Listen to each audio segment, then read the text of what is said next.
हरे कृष्णा।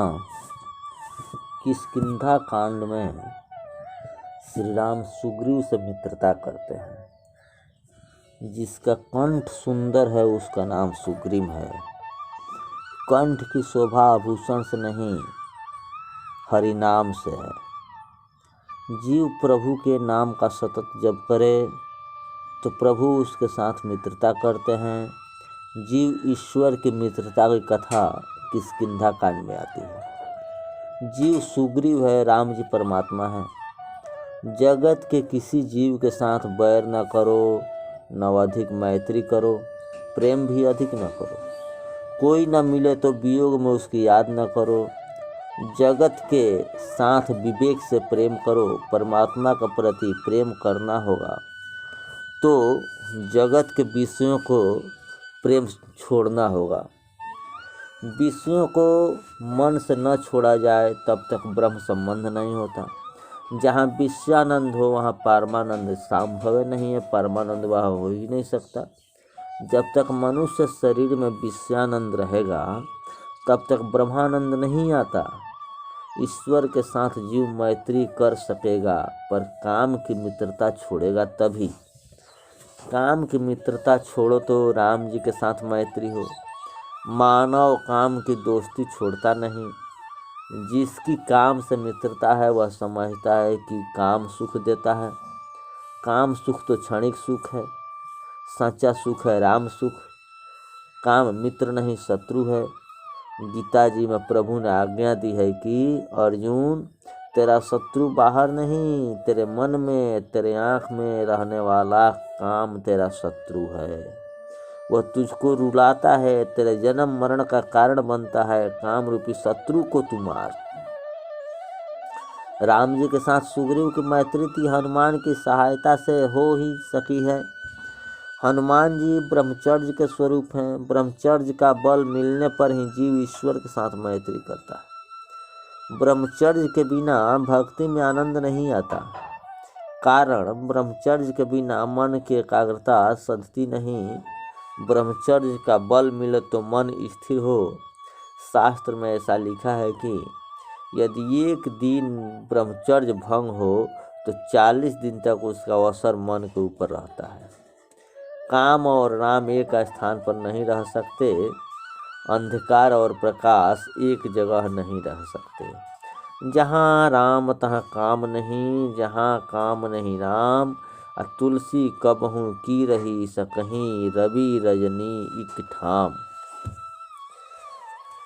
भागवत में कथा आती है कि कंस और कृष्ण एक जगह नहीं रह सके। श्री कृष्ण जीवन में एक ही बार कंस से मिले और तभी श्री कृष्ण ने कंस को मार डाला।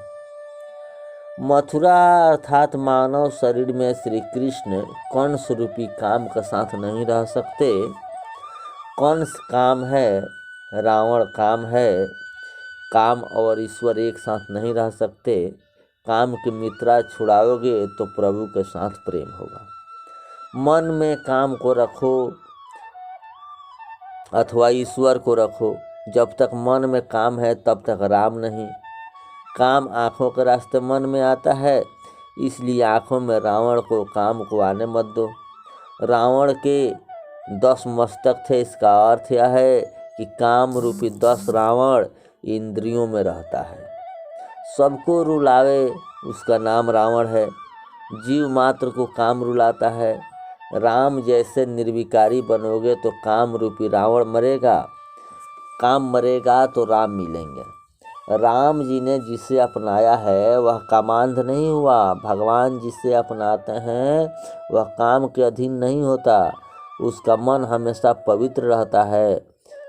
कामी के साथ मित्रता करोगे तो तुम भी कामी हो जाओगे। निष्काम परमात्मा के साथ मित्रता करोगे तो तुम भी निष्काम हो जाओगे।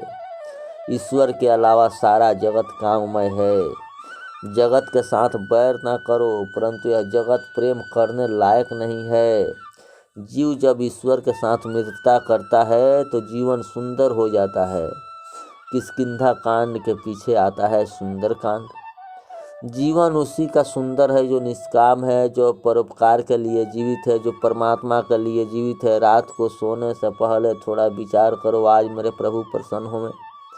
ऐसा कोई सत्कर्म मैंने किया कि नहीं, आज मेरे भगवान नाराज हुए अथवा राजी हुए। आज मैंने किसी गरीब की सेवा की कि नहीं, आज मैंने दूसरों को कुछ दिया कि नहीं। अंदर से न का उत्तर मिले तो मान लो कि आज मैं जीवित नहीं रहा, मृतक रहा हूँ।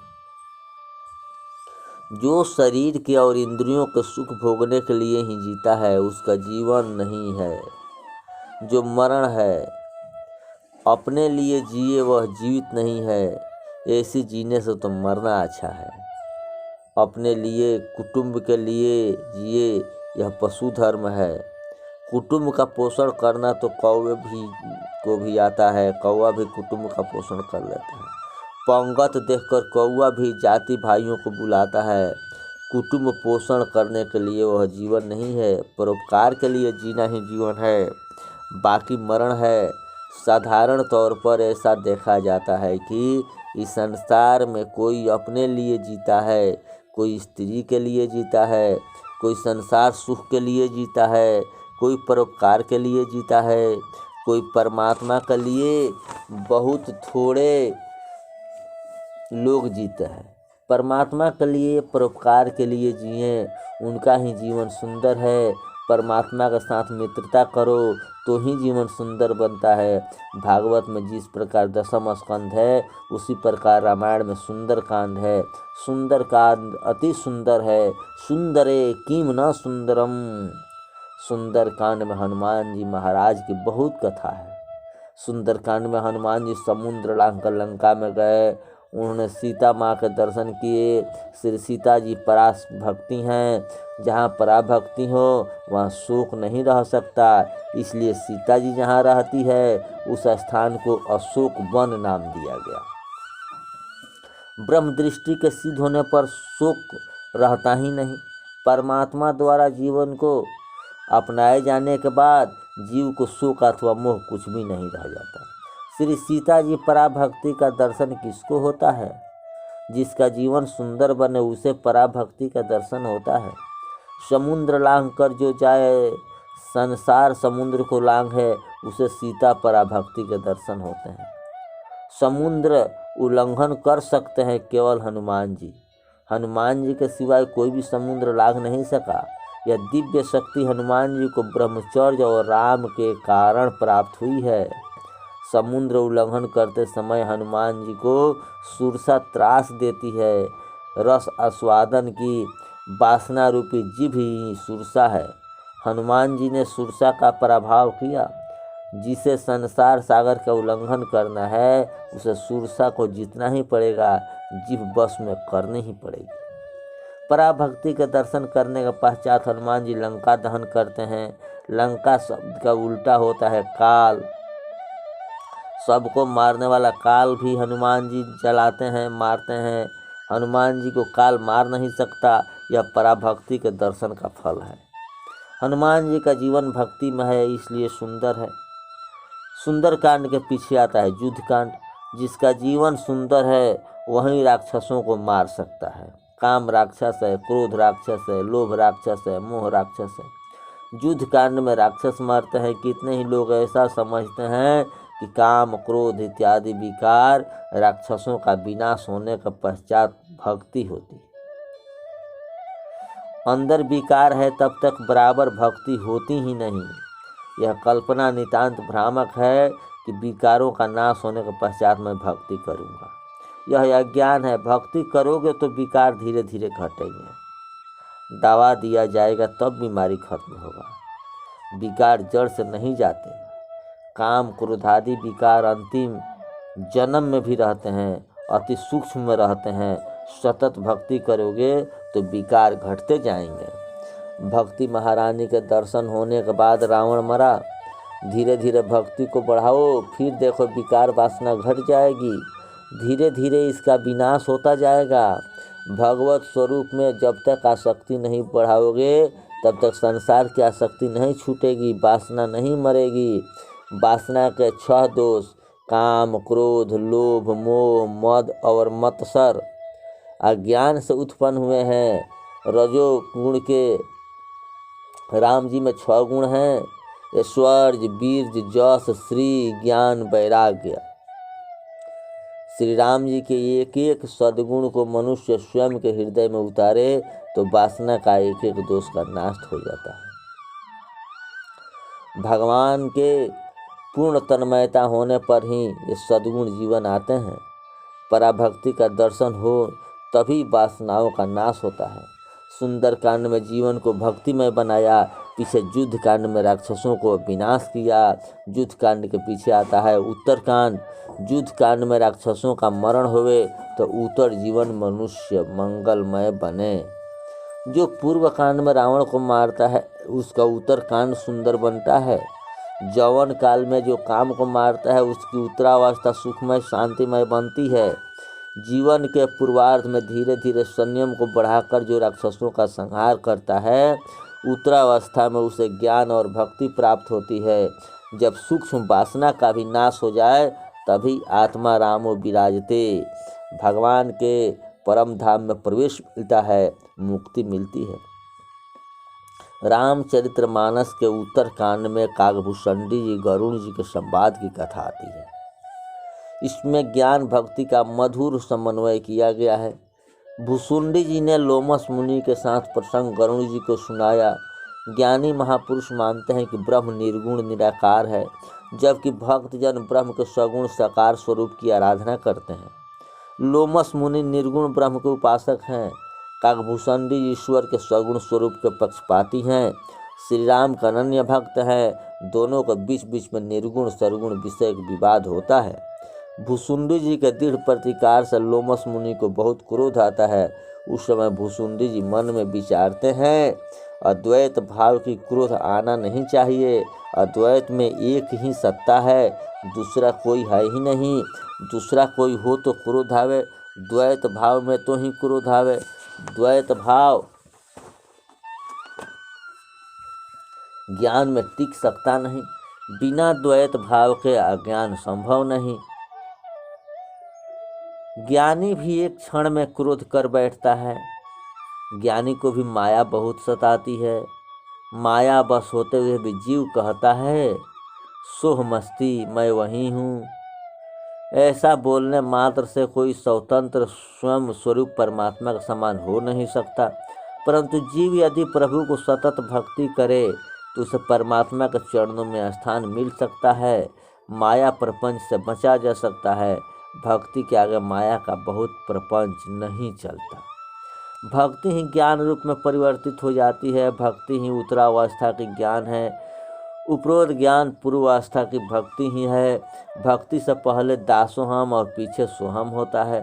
आरंभ में दासोहम ऐसी भावना दृढ़ करके ईश्वर की आराधना करते हुए साधक को लगता है अब भगवान मेरे हैं। पहले मैं भगवान का और भक्ति बढ़े तब भगवान मेरे, उसके पीछे अनुभूति बढ़ती है, देह भान भूलता है, तब मैं और मेरा नहीं रहता। उस समय एक भगवान ही रह जाते हैं। इसके बाद लगता है कि मैं ही ब्रह्म हूँ। इस प्रकार दासोहम से सोहम होता है। भक्त को केवल मुक्ति की इच्छा नहीं, भक्त तो प्रभु में भरत जी की तरह मांगता है। भक्त भगवान के चरणों में रहने की इच्छा करता है। प्रभु में तो वह मिल ही गया। भक्त और भगवान अलग नहीं। भक्त भगवान से अलग रह ही नहीं सकता। भगवान से एक क्षण भी विभक्त न हो वह भक्त है। निष्काम भक्ति में मुक्ति से भी अधिक दिव्य आनंद आता है। भक्ति का आनंद जिसको नहीं मिला वह मुक्ति की आशा रखता है। जिसका तन्मयता सेवा स्मरण हो गई है यह जहाँ बैठा वहीं मुक्त है। भुसुंडी जी ज्ञान और भक्ति का सुंदर समन्वय किया है। 7 कांडों का संक्षेप में यह भावार्थ है। राम कथा अमृत कथा है। रामायण के एक एक अक्षर का मन करोगे तो मन शुद्ध होगा। रामचरित्र पापों को जलाता है। रामचरित्र मनुष्य को सावधान करता है। स्वधर्म का पालन करने को बहुत ही सहन करना पड़ता है। प्राण भले जाए परंतु धर्म न जाए। जीवन में मनुष्य को ऐसी दृढ़ता रखनी चाहिए। मनुष्य धन के लिए धर्म का व्यवहार छोड़ता है। थोड़ा लाभ होता तो धर्म छोड़ देता, अधर्म करता, परंतु धन बड़ा नहीं, धर्म बड़ा है। अपने बालकों को धन का उत्तराधिकारी न बना सको तो कोई बात नहीं, परंतु समस्त संस्कार का उत्तराधिकारी बनाओ। संपत्ति से कदाचित थोड़ा सुख मिले, परंतु संस्कारों से बहुत शांति मिलती है।